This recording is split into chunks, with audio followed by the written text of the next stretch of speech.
My name's Steve Latner, again, it still is. A few weeks ago, Tovis asked me to write a reflection for a Sunday service on the topic of vulnerability. I said yes, and immediately felt very vulnerable. I looked up the word vulnerable. It turned out it was even worse than I thought. Vulnerability is the quality or state of being exposed to the possibility of being attacked physically or emotionally. Yikes! My gosh, who would ever want to make themselves vulnerable to anything? Now, I didn't really think anyone in the congregation would beat me up physically if they didn't like my little 5-minute reflection, although I was pretty worried about Jack.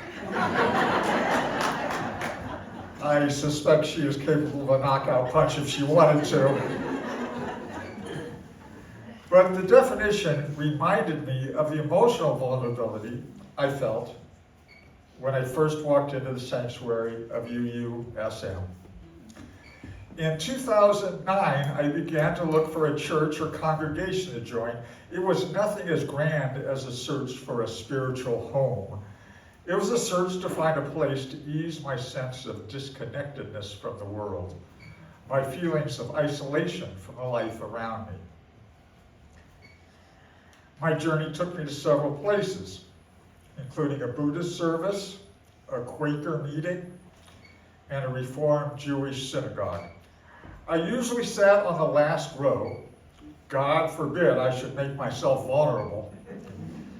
It was near Halloween when I walked into the sanctuary of the Unitarian Universalists of San Mateo on a Sunday morning. I was greeted warmly by the Connections Coordinator, Connie Spearing. I wrote down some information for her and she handed me a name tag. I sat in a pew all by myself, daring anyone with my grim body language to sit next to me. No one did. As I was leaving the service, a man rushed by me. "Sorry, I have to catch the bus," he said apologetically. Before I could make my escape, Connie approached me. "How did you like the service?" "It was okay," I said, eyeing the door, "but a fellow just ran out of here to catch a bus. You really should have a committee or something to give people rides."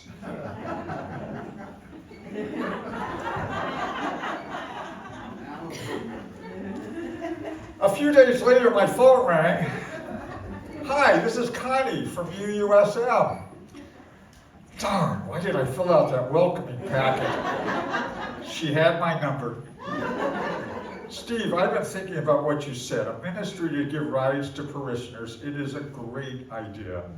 Oh no, I thought. But Connie kept talking, and before I knew it, I agreed to give a ride to a woman who was new to the area and in the early stages of Parkinson's. I also received a call from a lady that needed a ride. We talked and shared our life stories, or at least some of them. She said she felt comfortable and appreciative to get a ride from me to Sunday service. We'd ride together most Sundays. When she couldn't go, I'd give someone else a ride. It was the act of service, giving a ride, that made me feel like a member of the congregation rather than just a visitor. Professor Brene Brown wrote that vulnerability is the most accurate measure of courage. I certainly didn't feel courageous when I huddled on that pew for the first time and hoped that no one was next to me. I didn't want to be vulnerable. But perhaps there was a little courage when I walked in the front door, and just enough vulnerability, spurred on by a timely phone call, that led me to the gift of belonging. I'm still not a big fan of vulnerability. Recently, I joined the shared pulpit course on writing sermons. The fear of being vulnerable rose its gnarly head again. But already, I'm experiencing the gift of growing and learning with others who also chose to be vulnerable. Thank you very much.